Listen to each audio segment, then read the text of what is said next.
Hi everyone, and welcome back to the Ramble. This is a channel I created about 4.5 years ago in the run-up to the 2020 presidential election, and I kind of thought the channel would sort of stop then, because it honestly sort of takes a lot of work to put these videos together. But I have a lot on my mind. Obviously, there's been a lot going on in the news recently, both politically and in terms of the economy, and I thought I'd just post a few more videos here in case people find them useful. So thanks so much for tuning in. Feel free to share them. If you're new to the channel or if you can't remember, my name is Ben Iverson. I am a finance professor at Brigham Young University. I got a PhD in economics from Harvard University, and I've been a professor for about 11 years now. So a lot of my thoughts usually revolve around the economy. Today's no exception. This first video that I want to post is about tariffs. Not surprising, tariffs have been in the news quite a lot. They've been up and down and kind of all over the place. And I just have a few things that I think people should try to keep in mind when they're thinking about the effects of tariffs, why we might put them in place or why not. So really, I've got 4 points that I want to make about tariffs, and these are just things that people should remember and try to keep in mind. So let me just start with point number one. Point number one is tariffs are a tax. I think, politicians, not only Donald Trump, we've heard Bernie Sanders and Elizabeth Warren promote tariffs quite a bit in the past as well. I think if they always called them a tax, they would be a lot less popular than they are when they call them a tariff. But a tariff is a tax. Now, that doesn't mean it's necessarily good or bad. We need taxes to run the government. So that on its face doesn't mean it's good or bad, but I do think it's important to remember that that's what it is. And let me talk just briefly about who pays that tax. So directly, it's the importing company that pays the tariff. Okay, so for example, Chevy makes a lot of their vehicles in Mexico. So let's say Chevy has hired a supplier in Mexico to build a Silverado, and they're bringing it here back to the United States to sell it to US consumers here. When they bring that across the border, Chevy pays a tariff to the US government. Now, the tariffs have been bouncing around all over the place. They were 25% on Mexico. I believe they're 10% right now. That could change whenever you're watching this video, but let's just take 10% as a baseline. If Chevy pays $30,000 to their supplier for that Silverado, that means they also have to pay an additional $3,000 to the US government. So that's kind of how a tariff works. It's a tax paid by the importing company.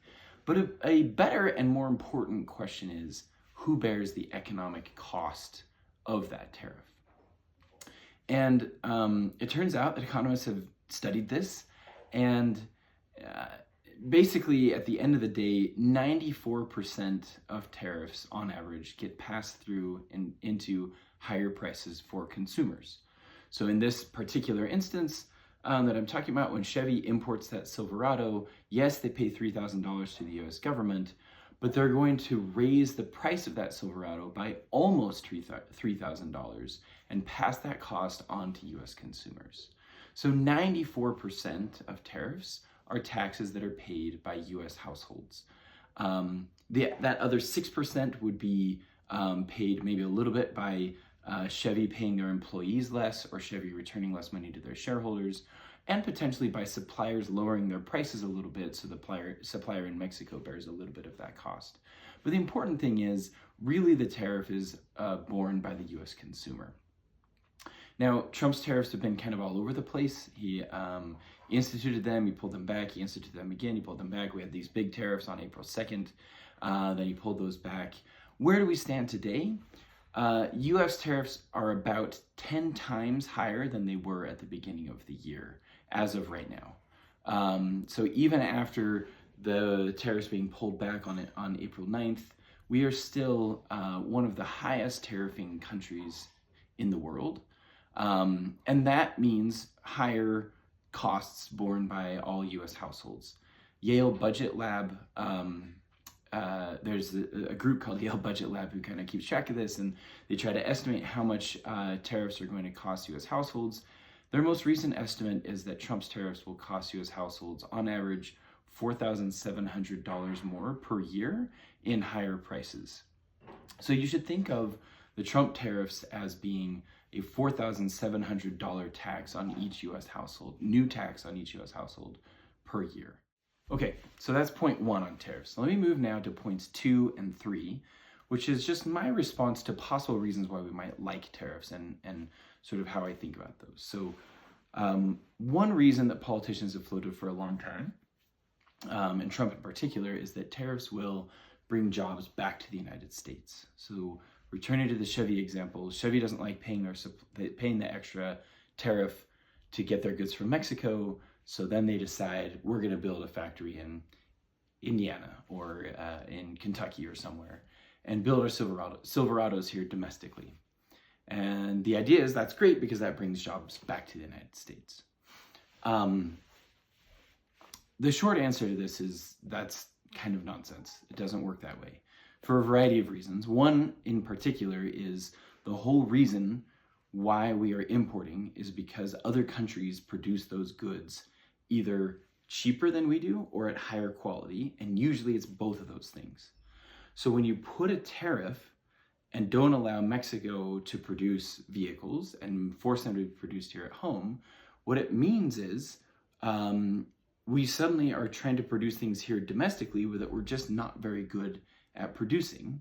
And typically what would happen is we end up sort of shifting people from jobs that we are good at to jobs that we're less good at, and we become less productive. So on net, you end up with what economists call a deadweight loss because we've shifted from something we're good at to something we're less good at because we don't allow free trade. Free trade, by definition, is good for both parties, and it's not like a zero-sum game. So when you stop it, you actually create a deadweight loss for both parties that they're not able to take advantage of. The other reason that tariffs don't end up creating jobs is they harm the economy by creating these deadweight losses, and they increase prices. And when you do that, you end up killing lots of jobs. So there was actually a study of Trump's tariffs that he put in place during his first term on steel. I think they were put in place in 2018, and they were explicitly to try to create more steel manufacturing jobs here in the United States. That's why he did them. So Trump put those in place. Actually, Biden kept them in place, and I'm disappointed with both of them for putting those for creating those tariffs, because I think they really harmed our economy. The Federal Reserve did a study of these particular tariffs to try to figure out how many jobs they created. And it turns out, by putting a tariff explicitly just on steel, we did create a few more steel manufacturing jobs here in the United States. It just wasn't very many. And instead, what happened is the price of steel went up, and every other manufacturing firm that uses steel as an input fired people because they're not producing as much because it's too expensive to create those other goods. So what happened is we increased steel workers a little, we decreased manufacturing employment by a lot, and on net we lost a whole bunch of jobs as a result of the steel tariffs. This is what will happen on a much broader scale if we put tariffs sort of across the board, across many, many countries, like Trump has been doing, because what it will do is it will raise prices on everything. This makes people purchase less. This decreases the need for people to produce things in the economy, and everyone gets fired, right? So it really doesn't serve to create jobs, and any jobs it does create are not really the highly productive jobs that we would like people to be in, because we're forcing us to produce goods here domestically that we're not as good at, and therefore forcing them away from doing things that we could potentially be better at. So that's point number 2. I really don't buy the argument that tariffs are good for the economy. It's short-term pain for long-term pain because they don't actually create jobs. Point number 3 is this other reason for why we might want tariffs, which is we might want to sort of use them to cause pain on other countries to force them to do things that we like them to do. And I think very much this is kind of in the background of the tariff discussion, but to be totally fair and honest, it was not part of much of the rhetoric of the Trump administration when they first put the tariffs in place. They said explicitly many times, these are not about negotiations. These are about bringing jobs to the U.S., much more the first reason that I just discussed.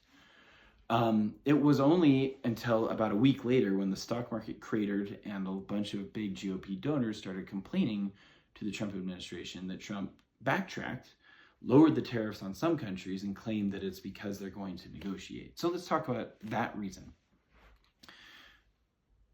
I can actually see a potential case where you have a country that's sort of doing unfair trade practices in some sense, and we impose a reciprocal tariff on them to try to force them to come to the negotiating table so we can bring tariffs down on both sides. You can imagine that that might potentially work. That's kind of what Trump is claiming he's doing to some extent right now, although it's really not clear that that's what's happening. And in fact, the major country that he's been discussing this about, China, we've just seen a ratcheting up of tariffs on both sides, and it's resulted in a trade war. So here's the point that I want to make. If you follow this tactic, it definitely will harm the economy. I can see a potential argument where like this brings people to the negotiating table by sort of causing them harm so they have to come. But in practice, it just really hasn't worked very well that way over the past decades. What has worked better is multilateral free trade agreements, right? So we had NAFTA, which was between the US, Mexico, and Canada, where we all agreed multilaterally across several countries that we're going to create a free trade zone. That worked well for many, many years, actually. There was another one called the Trans-Pacific Partnership, where the United States created a free trade zone with many Eastern Asian countries, not China, but I believe Japan, South Korea, Thailand, Vietnam, Cambodia. A bunch of these countries were part of this partnership with the US. Trump didn't like that deal, and he tore it up during his first term in office. But it turns out if we did have that deal, it would be incredibly useful right now. Because what's happening is, or what could happen if we had that deal in place, is we could impose a lot of pain on China by all of those countries forming a free trade zone, and we're all trading freely with each other, and China gets left out of the global economy because they're not part of the partnership. Whereas right now, instead we're trying to bilaterally negotiate with them, or it doesn't feel like much of a negotiation, it's just a war at the moment. But China can afford to put up a pretty strong front against the US. Yes, they import a lot, or say they export a lot to the US, but their total exports to the US are about 2% of their GDP, according to the last numbers that I saw, which is big, but like they can afford to put up a strong front for a while because it's not so big that it really cripples them. If instead it wasn't just the US, but it was Japan, and it was Thailand, and it was Cambodia, and it was Vietnam, and all the countries surrounding them, that's much, much more painful and much more enticing for them to enter that partnership as well, because they gain access to all of those countries at the same time. So those types of multilateral free trade agreements, in my view, have worked a lot better. And to be honest, I don't really buy the negotiating argument for Trump's tariffs in the first place. I don't think that that's really what he has in mind, and his negotiating tactics are all about imposing pain on our allies, on random countries, for no real reason, which is not going to serve us very well in the long term. It's just going to cause a lot of pain. And no matter what, even if it does bring people to the negotiating table, it definitely harms our economy in the meantime. There's no way around that. A tariff will always sort of harm the economy. Because it limits free trade, and free trade sort of creates economic gains. That's point number 3. Let me move finally to my last point on this whole debacle. This isn't about tariffs per se, but it's actually a much bigger worry that I have than just tariffs. The tariffs themselves are harming the economy a lot. We've seen the stock market react. What I worry about more is just the sheer fact that Trump has been willing to impose them and has been so flippant about imposing them sort of randomly and then changing them back and then changing them again. That creates a real culture and feeling of economic instability. It creates a whole culture and feeling of distrust in the US government and in the institutions that are here in the US. If I ran a business, even a domestic business, and I was considering creating a new plant or a new product line or something over the next 90 days, there is no way that I would take on that investment, because I don't know what the world's going to look like in 90 days. I don't know what the world's going to look like next week. because there's so much uncertainty. The economy hates uncertainty. If you tell everyone the rules of the game and they can adapt to those rules and they know those are going to be the same, then they can form a strategy to match those rules and sort of produce as best as possible. Now, it matters, of course, to get the rules right, but it also matters a lot not to randomly change the rules on people when they don't know when they're going to change.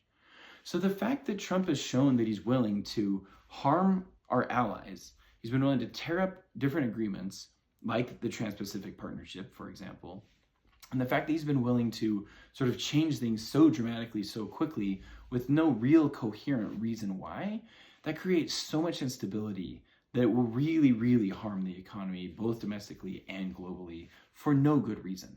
There's no reason why we needed to do that, I don't think. There's actually some like pretty kind of scary evidence that this is actually happening. So when Trump's tariffs were announced on April 2nd, on Liberation Day, that sent shockwaves clearly through the global economy. Everyone got really nervous. Now, typically, when everyone gets really nervous, what they do is they pull all of their investments and pool them in the safest thing they can find. This is typically bond markets, and in particular, U.S. Treasury markets. Those are viewed to be like the safest places for your money. So what that means is, as everyone pools money in those places, the price of those things go up, but that means the interest rates go down. That's not what we saw happen in reaction to the Trump tariffs, and even in the days since. Instead, we've seen U.S. Treasury rates actually go up during that time period, which is really weird. And at the same time, we also saw the U.S. dollar weaken. It went down. And usually those two things move in lockstep, and instead they split separately from each other during this episode. And why does that worry me? It tells me that the global financial economy thinks the US dollar is weak, and it doesn't trust the US government or US markets in general. That's why the bond interest rates went up, because people are worried about them. They don't really like them. They don't view them as the safe assets that they used to view them as. I think all of those are symptoms of distrust in the US economy in general. If we keep pursuing these types of policies, where we change them all the time, where we don't really have any allies at all, where no one knows the rules of the game, I worry we kind of lose that reputation for a very, very long time. And that concerns me much more than whatever tariffs might get put in place in the meantime. So that's it. Just to recap really quickly, a tariff is a tax, and it's costing US consumers actual real dollars out of their wallets. That's point number one. Point number two, tariffs do not actually create jobs. In fact, they will harm the US economy, and likely, if we keep them high, we'll create a recession. And they are actually way higher now than they were even a few months ago, about 10 times higher than they were a few months ago. Point number three is they can be used as a negotiating tactic. It's not really my favorite one, though. I think there's better ways to do it, but they actually can be used as a negotiating tactic. Point number four, and more importantly, is I worry a lot about the disruption and the uncertainty that all of these changes to policy are creating. And to me, that's the much bigger picture problem with all of these policy changes. So that's it. Thanks so much for watching. Hey guys, one last thing really quick. I realized I forgot to say a couple of things as I was putting together this video and getting it ready to post. One of them is I just wanted to share that like my views on tariffs and how they're like not great for the economy are shared by essentially all economists. I'm going to put a link below to a survey of top academic economists when they were asked sort of their views on if tariffs like help or harm the economy, or if they could be good in the long run. Literally 100% of them say that tariffs are harmful for the economy in that survey. I'll put links below to other sources that I've used as well, so check those out if you're interested. The second thing I forgot to mention is Congress is the one who has power to set tariffs, not the president. That's what's in the Constitution. The Constitution says Congress is the one that regulates trade with foreign countries. Really, over the years, not just during the Trump presidency, but over the years, Congress has sort of like slowly surrendered that power to the president through executive orders and things like that. But honestly, with a single vote, they could take that power back, and they should, in my opinion. I think that this should be that, Congress is in charge of the purse strings. They're in charge of the tax code.